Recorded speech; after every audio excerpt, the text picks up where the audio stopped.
œuvre. Oh, Vous les jeunes, vous pouvez relever le défi. Les yeux dans le message se sont trop chamaillés. Vous les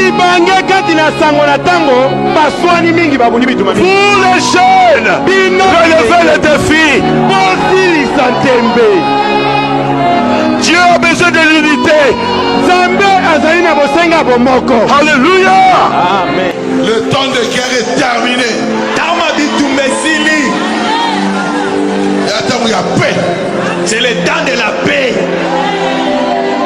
Nalobi na monde à Dieu. Je parle que le monde entier me fout. C'est moi le pasteur votre qui parle. Ngai pasteur baru tabena que nalobi. Nazana rakina mutu. Je n'ai de rancune avec personne. Non, on n'a pas avec tout le monde. Moi, je vais rechercher la paix avec tout le monde. On a passé à Diokate. Je n'ai pas de problème avec le pasteur Dioka. On a passé à Kalumute. Ni avec le pasteur Kalum. On a passé à Bibili la tête. Ni avec le pasteur Bibili là. On a passé à Lifogo. Oh, le pasteur Lifogo. On a problème là. Je n'ai pas de problème avec lui. On a problème avec le diable. Moi, j'ai le problème. Mon problème, c'est avec le diable. Placez l'unité dans l'église.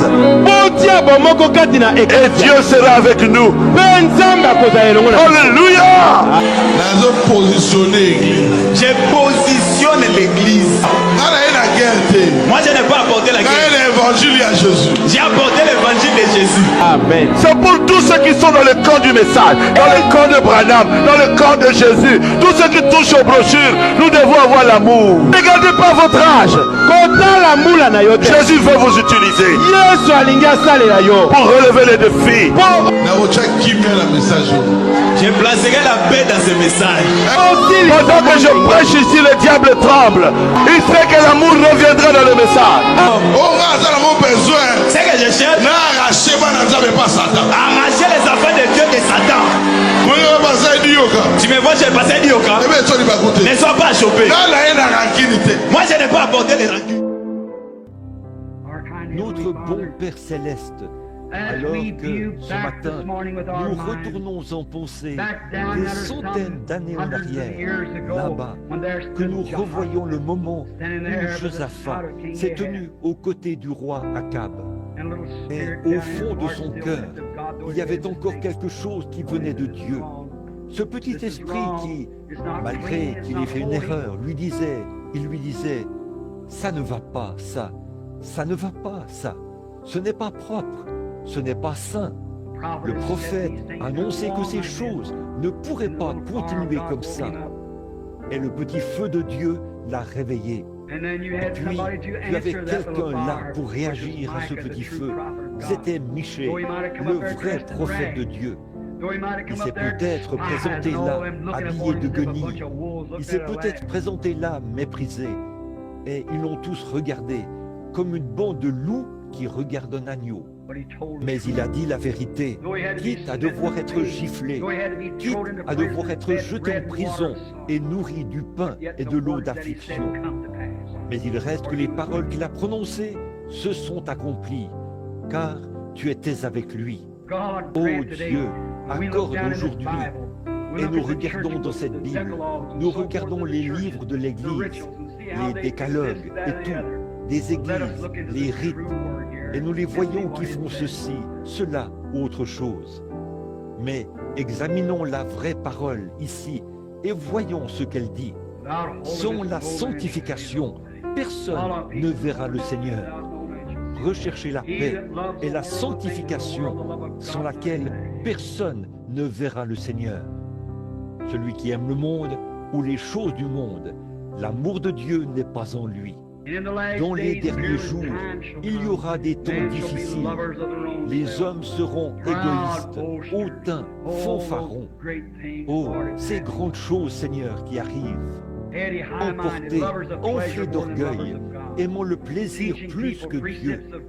Enseignant aux gens des préceptes d'hommes, au lieu des commandements de Dieu, ayant l'apparence de la piété et reniant la puissance du Saint-Esprit, qui peut remplir un homme de l'esprit, lui donner de se réjouir, faire couler les larmes de ses yeux, lui donner d'aller prier pour les malades, lui donner de parler en langue et d'interpréter, lui donner de prophétiser, l'Esprit de Dieu, du Dieu vivant, ils l'ont tout simplement retiré pour s'en remettre à un club quelconque ou quelque chose comme ça, ayant l'apparence de la piété et reniant ceux qui ont fait la force. Oh Dieu, puisse ce petit auditoire aujourd'hui se réveiller rapidement, tout de suite, avant que vienne le temps de la fin et qu'il les surprenne dans cet état-là.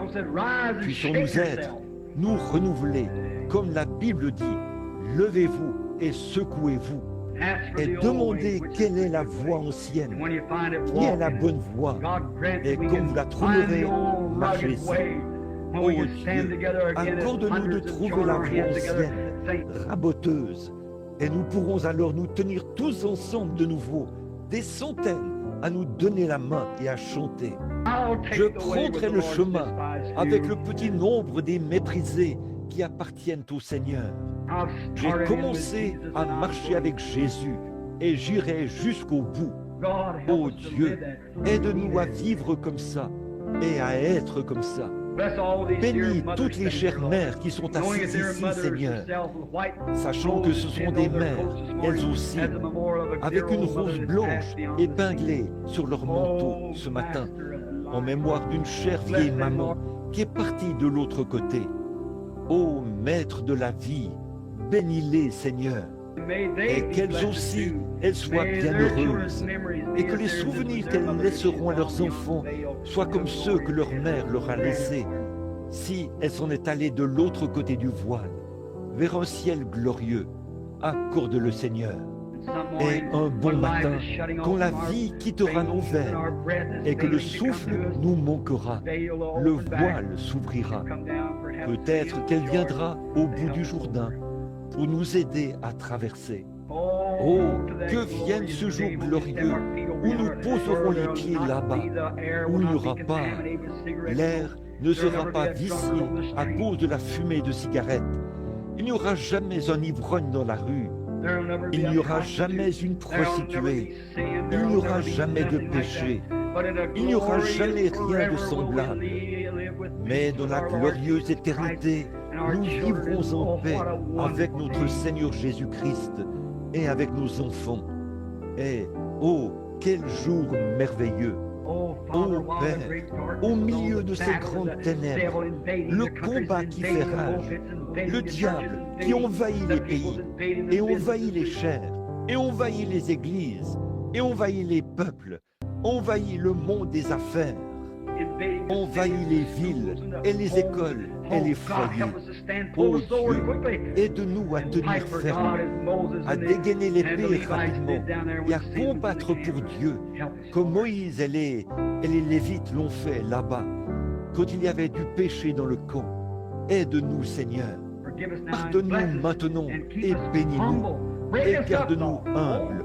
Brise-nous, Seigneur. Oh Dieu, tu as dit, celui qui marche semant avec larmes reviendra certainement dans l'allégresse quand il portera ses gerbes.